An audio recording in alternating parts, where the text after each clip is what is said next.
Teosofia Original traz para você a Doutrina Secreta, volume 1, parte 1, Introdução.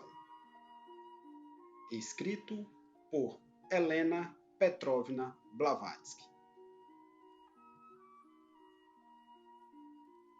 Publicado originalmente em 1888. Introdução. Tradução do original na íntegra. Continuação. O mesmo será dito da doutrina secreta arcaica quando forem dadas provas de sua existência e registros inegáveis. Mas levará séculos até que muito mais seja dado a partir dele. Falando das chaves dos mistérios zodiacais como sendo quase perdidas para o mundo, foi observado pela escritora em Isis Sem Véu, há 10 anos, que a chave mencionada deve ser girada 7 vezes antes que todo o sistema seja divulgado. Daremos apenas uma volta, e assim permitiremos ao profano vislumbrar o mistério. Feliz aquele que entende o todo. O mesmo pode ser dito de todo o sistema esotérico. Uma volta da chave e não mais foi dada em Isis. Muito mais é explicado nestes volumes. Naqueles dias, a escritora mal conhecia a língua em que a obra foi escrita, e a divulgação de muitas coisas, livremente faladas agora, era proibida. No século XX, alguns discípulos mais bem informados e bem mais preparados podem ser enviados pelos mestres de sabedoria para dar provas finais e irrefutáveis de que existe uma ciência chamada Gupta Vidya e que, como as fontes outrora misteriosas do Nilo, a fonte de todas as religiões e filosofias agora conhecidas no mundo foi esquecida e perdida para os homens por muitas eras, mas é finalmente encontrada.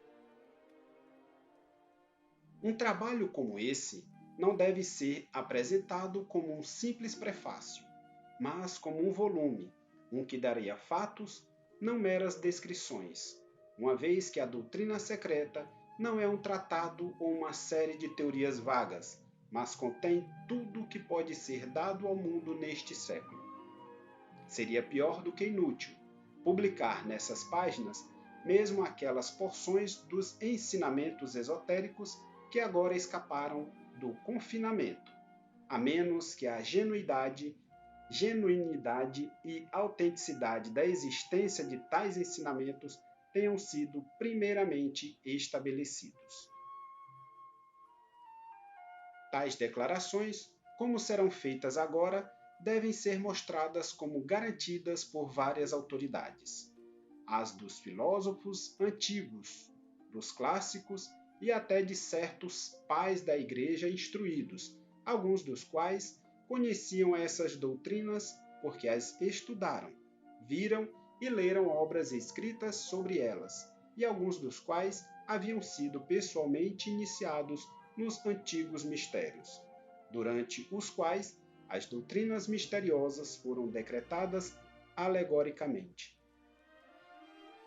A escritora terá que dar nomes históricos e confiáveis, e citar autores conhecidos, antigos e modernos, de reconhecida capacidade, bom senso e veracidade, além de citar alguns dos famosos proficientes nas artes e ciências secretas, além de, com os mistérios destes, à medida que são divulgados, ou melhor, parcialmente apresentados ao público em sua estranha forma arcaica. Como isso tem que ser feito? Qual é a melhor maneira de alcançar esse objetivo? Era a pergunta sempre recorrente. Para tornar nosso plano mais claro, uma ilustração pode ser tentada. Quando um turista, que vem de um país bem explorado, de repente chega à fronteira de uma terra incógnita, se esconde e se fecha de vista por uma barreira formidável de rochas intransitáveis. Ele ainda pode se recusar a se reconhecer confuso em seus planos exploratórios. A entrada além é proibida.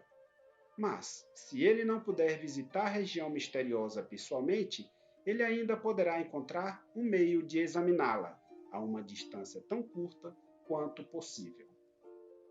Ajudado pelo seu conhecimento das paisagens deixadas para trás, ele pode ter uma ideia geral e bastante correta da visão transmural, se ele apenas subir ao cume mais alto das altitudes à sua frente. Uma vez lá, ele pode contemplá-lo à vontade, comparando o que ele percebe vagamente com o que ele deixou logo abaixo. Agora que ele está, graças a seus esforços, além da linha das névoas e dos penhascos cobertos de nuvens.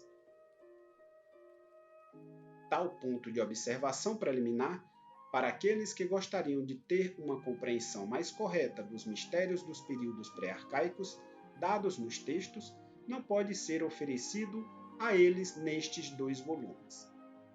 Mas se o leitor tiver paciência e olhar para o estado atual de crenças e credos na Europa, compará-lo e verificá-lo com o que é conhecido na história das eras diretamente anteriores e posteriores à era cristã, ele encontrará tudo isso no volume 3 deste trabalho. Nesse volume, será feita uma breve recapitulação de todos os principais adeptos conhecidos na história, e a queda dos mistérios será descrita após o que começaram o desaparecimento e a eliminação final e sistemática da memória dos homens da verdadeira natureza da iniciação e a ciência sagrada. A partir de então, seus ensinamentos se tornaram ocultos e a magia navegou com muita frequência sob o venerável, mas frequentemente enganoso nome da filosofia hermética. Como o verdadeiro ocultismo prevaleceu entre os místicos durante os séculos que antecederam nossa época, a magia, ou melhor, a feitiçaria, com suas artes ocultas, seguiu o início do cristianismo. Por maiores e zelosos que fossem os esforços fanáticos durante aqueles primeiros séculos para obliterar todos os vestígios do trabalho mental e intelectual dos pagãos, foi um fracasso, mas o mesmo espírito do demônio sombrio do fanatismo e intolerância perverte, sistematicamente e desde então, todas as páginas brilhantes escritas nos períodos pré-cristãos. Mesmo em seus registros incertos, a história preservou o suficiente daquilo que sobreviveu para lançar uma luz imparcial sobre o todo. Que o leitor se demore um pouco com a escritora, no local de observação selecionado. Ele é solicitado a dar toda a sua atenção àquele milênio que dividiu os períodos pré-cristão e pós-cristão, pelo ano 1 da Natividade. Esse evento, historicamente correto ou não, foi, contudo, feito para servir como um primeiro sinal para a construção de vários baluartes contra qualquer possível retorno, ou mesmo um vislumbre das odiadas religiões do passado, odiado e temido, porque lançaram a luz tão vívida sobre a interpretação nova e intencionalmente velada do que agora é conhecido como Nova Dispensação. Por mais sobre-humanos os esforços dos primeiros pais cristãos de obliterar a doutrina secreta da própria memória do homem, todos eles falharam. A verdade nunca pode ser morta. Daí o fracasso em varrer completamente da face da terra todo vestígio daquela antiga sabedoria e algemar e amordaçar todo aquele que a testemunhou. Pensemos apenas nos milhares e talvez milhões dos manuscritos queimados de monumentos com suas inscrições muito indiscretas e símbolos pictóricos pulverizados dos bandos de eremitas e ascetas que vagavam pelas cidades arruinadas do Alto e Baixo Egito, no deserto e nas montanhas, vales e planaltos, procurando e ansiosos para destruir todos os obeliscos e pilares, pergaminhos ou manuscritos em que pudessem pôr as mãos. Se tivesse apenas o símbolo do tal ou qualquer outro sinal emprestado e apropriado pela nova fé, e ele verá claramente como é que tão pouco resta dos registros do passado. Em verdade, os espíritos diabólicos do fanatismo, do cristianismo primitivo e medieval e do islamismo, desde o início adoraram habitar nas trevas e na ignorância, e para ambos, o sol é como sangue, a terra é uma tumba, a tumba é um inferno, e o próprio inferno é uma escuridão mais sombria. Ambos os credos ganharam seus prosélitos na ponta da espada.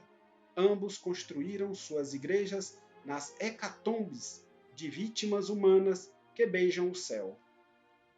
No portão do século I de nossa era, as palavras ameaçadoras, o karma de Israel, brilhavam fatalmente.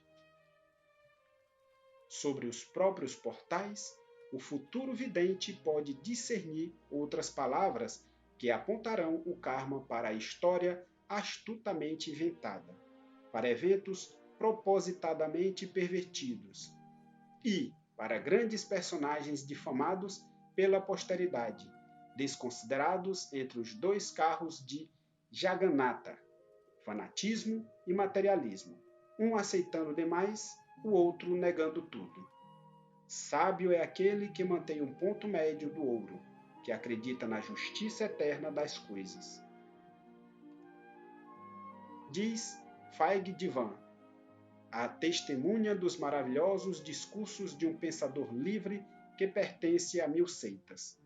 Na Assembleia do Dia da Ressurreição, quando as coisas passadas serão perdoadas, os pecados da Kaaba serão perdoados por causa do pó das igrejas cristãs. Para isso, o professor Max Miller responde: